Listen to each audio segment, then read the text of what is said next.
So some fans are clearly ready for this moment, and we wanted to talk about what this return looks like and some of the challenges with two of the best sports journalists. Donnovan Bennett is a host and writer at Sportsnet, and Andi Petrillo is a CBC Sports broadcaster. And thanks to both of you for being here. My pleasure. I went to a Canucks game last week. It was the first time I was inside an NHL rink since March of 2020. And you know what? It felt pretty exciting. So let me ask both of you, and I'll start with Andi. Have you had a chance to see or hear any fans at any pro games?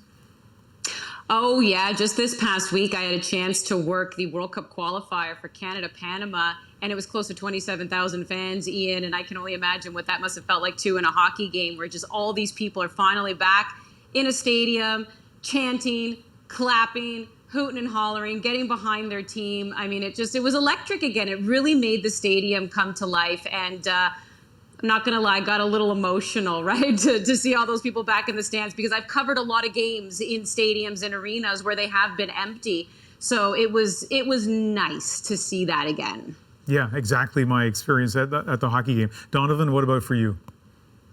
I have never had so many people contact me asking if I could help them get preseason Raptors tickets. Like, that's where we are. And what I've heard is it's a mixture of eerie and exciting, right? It's a little bit odd to be back with so many people, looking around, seeing some people with not the best mask discipline. But it's exciting because what have we missed? We missed the communion, the fellowship that sports really has and brings us together. So I think we're all trying to figure out what this new normal is going to be like, and sports is no different.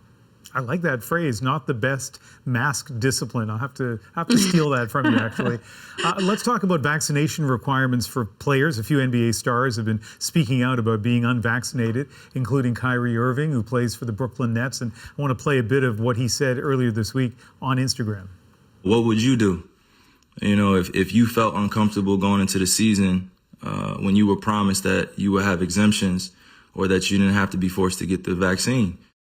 Andi, how do you feel about that message, the message that he may be sending out to fans from his platform?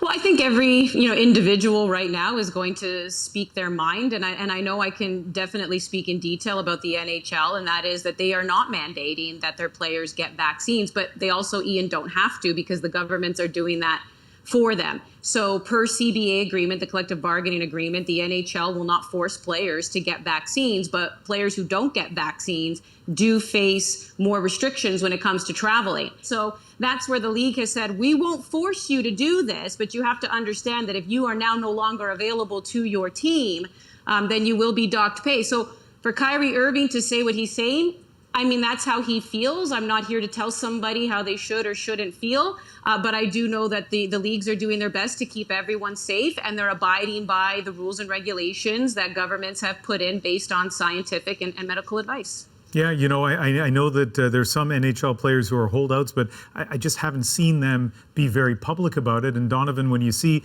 an NBA star with the huge platform he has, and there have been some others as well who have spoken publicly, how do you feel about that?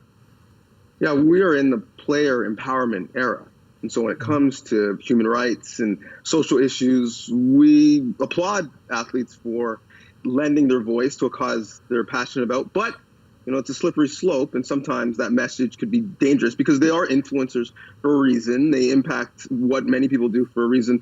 And so I watched that 27-minute IG Live that Kyrie did multiple times.